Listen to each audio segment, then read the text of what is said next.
A white head rises above the nest rim, feathers lifted by the wind. And two gray fluff balls lean forward like tiny magnets pulled by the scent of dinner. If you've watched Sunny and Bismo grow, you know this rhythm. The sudden arrival, the soft chatter, the careful tearing of the meal. And if not them, you've at least heard about Jackie and Shadow, that patient pair who turned waiting into a masterclass. But between those famous moments, you've probably missed 1,000 small signals, quiet moves and quick looks, feeding. Then pull at the thread that ties every other behavior to it, because the way they eat explains far more than you think. Feeding looks simple. A parent lands, drops a fish or duck into the nest, and starts tearing it apart. But look closer. The adult steadies itself, scans the sky, and only then begins to feed. Every motion is deliberate. With small chicks, the adult breaks food into tiny pieces, soft tissue first, because it's easier and safer to swallow. Tougher bits come later as the chick's throats and courage grow. When you see a pause between bites, it's not hesitation, it's a lesson. The parent is teaching the chick to ask, reach, and eat on cue. If one chick sits taller or moves first, it usually gets more food. Hatch order often decides strength, and strength decides who eats first. Feeding tells the whole story.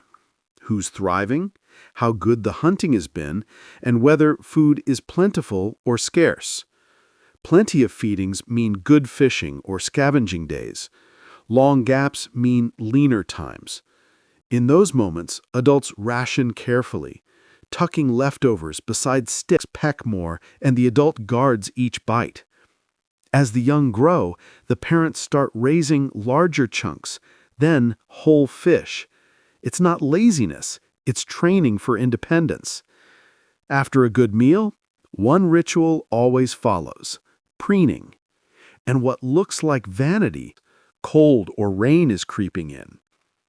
The perched partner plays an equally important role. Gun. Constant calling without food means hunger and restlessness. Chicks have their own voices. Tiny chirps at quiet, steady chicks usually mean full crops and calm parents. Restless noise means appetite or tension. Even when fog or branches block the view, the nest still speaks. Calls tell you what's happening out of sight. Down turns to dark feathers. Heads lift higher. Wings start to move like windmills. One chick edges closer to the rim, toes grip, wings fully open, tails spread, holding still into the wind. Then, one quiet push, and the bird steps into air it already understands. Don't panic when the nest empties. Young eagles often land on lower branches. You might still hear them calling off camera. Parents continue to feed nearby, calling the fledgling to perch close for easy meals. Gradually, the young eat on their own, preen longer, and visit the nest less. What once was home becomes a launch pad. Soon they'll refuse food handouts and carry meals away to eat privately. It's about watching birds.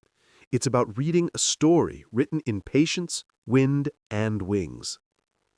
If you've ever watched the live cams of Sunny and Bismo, or maybe the iconic Jackie and Shadow High and Big Bear, you already know how addictive eagle watching can be. But now you can see what most people miss. Every ruffle of feathers, see that young chick leap into the sky for the first time, you'll realize you didn't just watch an eagle grow, you understood it.